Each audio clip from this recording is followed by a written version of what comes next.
અયપ્પા મંદિરમાં કેરલાનું જો દેશીય ઉત્સવ મનાય છે એવો ઓણમ આજે અયપ્પા મંદિરમાં મનાવીએ છીએ. દર વર્ષે અમે 1000થી ઉપર માણસોને જમાડે છે. ઓણમ કેરલાનું મોટા ઉત્સવમાં એવું કહેવાય અને જે બી કેરલા કોઈ બી વર્લ્ડમાં ગમે તે હોય એ આજનો ઓણમ મનાવે છે. ઓણમ ભાઈચારા, ફેલોશિપ, એકબીજાને મળવાનું, ફેમિલીને મળવાનું, એના માટે એક અપૂર્વ દિવસ છે આજે.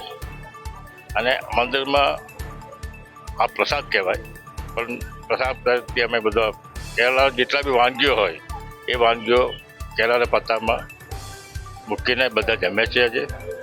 અને આ ઉત્સવ વડોદરામાં પહેલી વખતે આ વર્ષે પહેલી વખત અયપ્પા મંદિર મનાવ્યા. પણ બાકી બધા જગ્યા પર આખા વીકમાં જગ્યા પર ઓણમ મનાવે છે. આ વડોદરાને પહેલે આપણા દેશ મનાવે છે. हमसे जुड़े रहने के लिए हमारे YouTube चैनल को सब्सक्राइब करें और नई वीडियो की नोटिफिकेशन के लिए बेल आइकॉन को दबाएं